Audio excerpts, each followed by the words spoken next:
So now we have Spec Ops Stealth Patrol. I got this free from GameStop. I went there. I don't know what I bought, but the cashier was like, "Oh, we have 2 games if you want." I don't know what the situation was. I didn't have to sign up for anything. Maybe it was just promotion. It was this or like another car combat game. He said it was like Twisted Metal, so I picked this one. You know, not much to say. It's wasn't that good, but military game, shooter. I went with that one. So Spec Ops Stealth Patrol. Next up, we have SpiderMan. This was a very fun game. I had a ton of fun with this. I wanted to do an LP with a Let's Play walkthrough. If I ever get like a capture card, this would be my first one because I love this one. The whole Venom and the interaction with them, once you finally get them on your side, it was pretty funny, and the game was not bad itself. Also, there was a second one to this, Enter Electro or something with Electro. Never got it, but this one still awesome. Spider-Man. Now we have Star Wars Episode 1, The Phantom Menace. I waited a while for this game. I remember I reserved it, but it got delayed, and I waited the whole summer for it. I bought the strategy guide beforehand, and I read every level before I even got the game. I couldn't wait for this game. It was like you got you control Obi-Wan. You have a lightsaber. You can do the Jedi mind trick. You do the Force powers, deflect laser beams. There was one in Tatooine where you can just go and destroy everybody and just go on a rampage. That was always fun though. But this was also another fun game. Going back to it now, I popped it in. It just looks horrible, but that's to be expected. But still, it was a fun game. That wasn't really tight controls or great gameplay, but it was still fun enough to play. So there you go. Star Wars Episode 1. Now another Star Wars game that came out was Jedi Power Battles. This was like a mission-based game.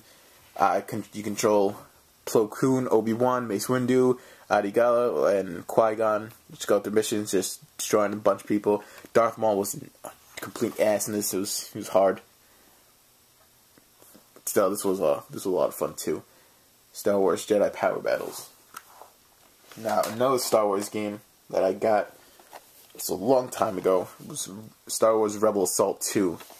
This was like a FMV type of rail shooter game, I guess I would say. Very cutscenes, very picture cutscenes, movie cutscenes, and then just go and shoot stuff, or you're a trooper and you just shoot the troopers. I put this in. I don't think this works. It's very choppy, and so I think it's unplayable now. I don't know if it's because the HD TV or the disc is scratched up, but whatever. Star Wars Rebel Assault 2. Now we have Syphon Filter. I was a huge fan of the Syphon Filter franchise. This one, I think, could be rebooted today or sequel up today if they did it like a RPG type of thing, like Alpha Protocol, something like that, where you can get lots of gadgets, just be a real CIA operative, just an agent, just doing stuff like that. If they do, I hope they bring back the taser, because that was a lot of fun, just tasing people till they get lit on fire, whatever. But back then, with the night vision goggles, just going through the city and just shooting people, this was an awesome game. I recommend this to anybody looking for for an old PlayStation 1 game. Syphon Filter. Now, with the sequel to Syphon Filter 2, this was a double disc. But it didn't seem like a lengthy game, though. It seemed like a normal game. I don't know why. And the graphics didn't seem too much advanced from the first one. I don't know. Well, whatever the reason that it was double disc, it was still a fun game. Not as good as the first, but still worthy of a playthrough. Yeah. Now we're starting the Tomb Raider franchise. Who also didn't have Tomb Raider in their game collection. Greatest Hits version.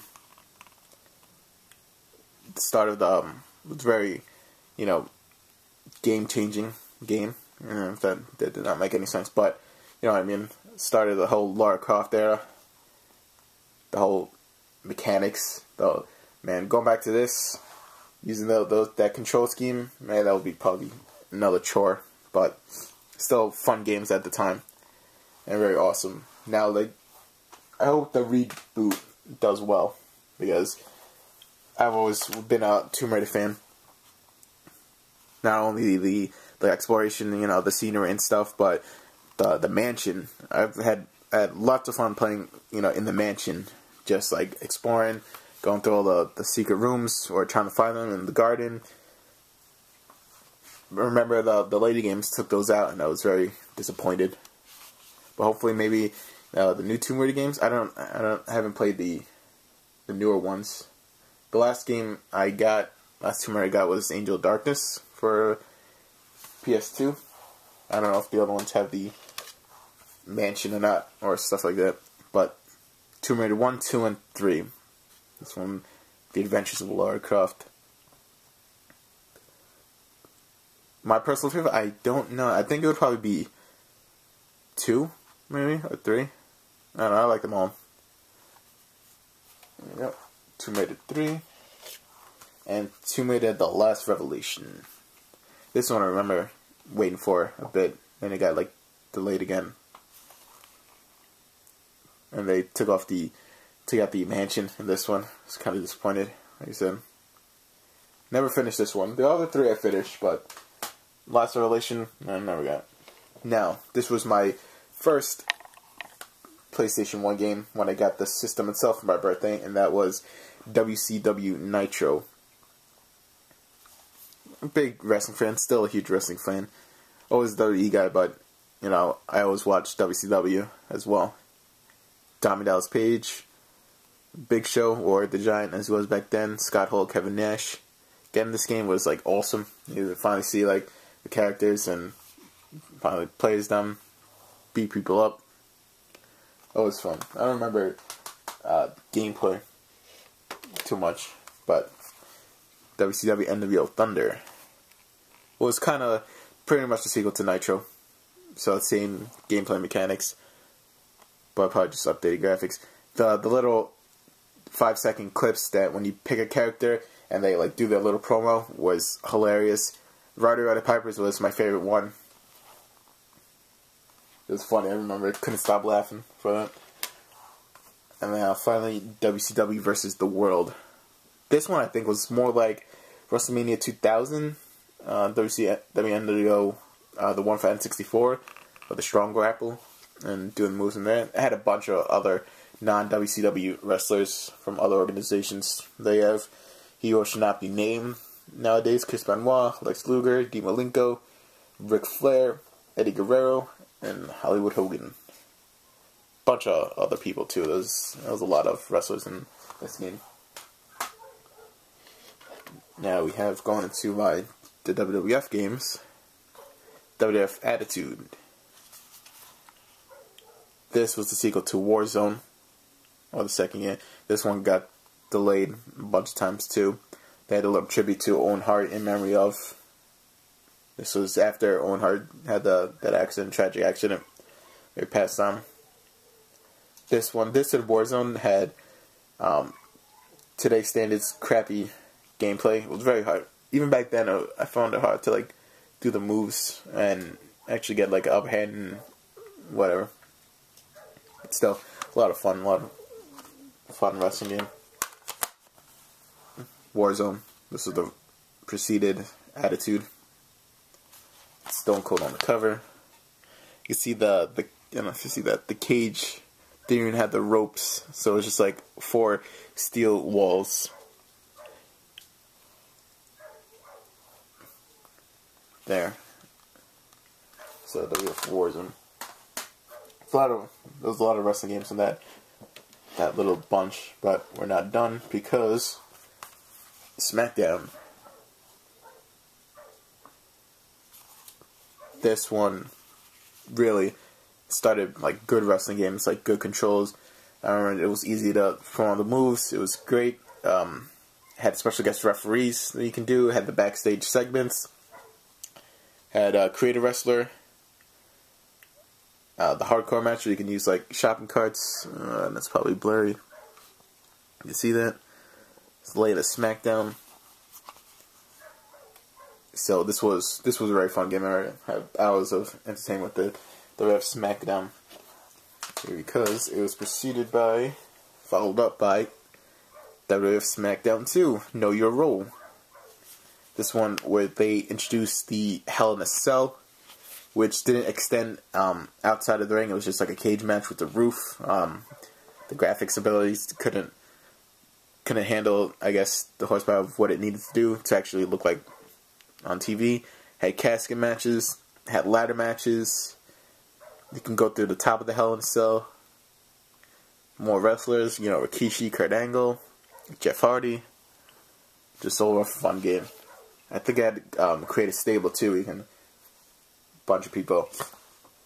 And the entrances wasn't even coming down the ramp. It was just a screen in the background, like you're standing in front of a green screen, and they just walk for a little bit. Do their motion and do their pose and taunt, and then it's the next wrestler. With Smackdown 2, Know Your Role. And next up, we have XMen Mutant Academy. It's a fighting game based off the movie. Because it had a few ones that weren't in the movie, like Gambit. But they messed up on Gambit in the movies. It should have been... Him and B should have been there since the beginning.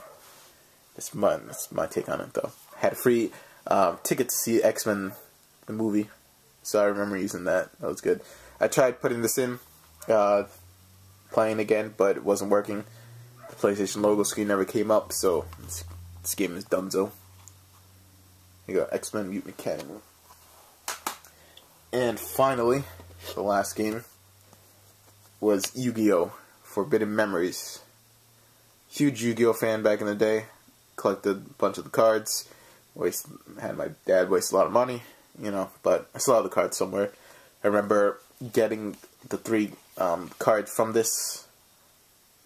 I don't remember what they were called though, but being a Yu-Gi-Oh! Fan, having a Yu-Gi-Oh! Game, that was awesome. Playing the cards, just using strategy. Wasn't really, it was just the card game, nothing else. You don't walk around, that was the game itself. You just have like cutscenes, you just talk to characters, and you decide whether you want to fight them, you want to flee, you want to go left, go right. It's like choose your own adventure, choose your path kind of game. It had a 2-disc case, but it was only 1 disc, I guess, because of the instruction manual, but I guess it was too thick to put into a single disc. Whatever. But Yu-Gi-Oh! Forbidden Memories, made by Konami, PlayStation 1. What year did this come out? 96? No, I think it came out later. Whatever. And there you go. And there you have it. That's my PlayStation 1 collection. Hope you enjoyed. Hope you didn't get too bored out of it. I hope the glare wasn't too crazy, or didn't cover the games up too much, because I'm not reshooting that. So it's gonna go as is, all stuttering and stuff and rambling on as there is. So until next time, until my next collection video, I don't know, probably my PSP one. It doesn't have that many games. PS2 maybe I'll wait for later, and PS3 360 I'll wait till later also, because DS and 3DS I only have like 6 games combined, so it's not worthy of that. So maybe I'll combine like my DS, my 3DS, and my Dreamcast games. Those are all a few games anyway. Yeah, maybe I'll do that. Alright, anyway, so until next time, catch you guys later. Thanks for watching, if you did.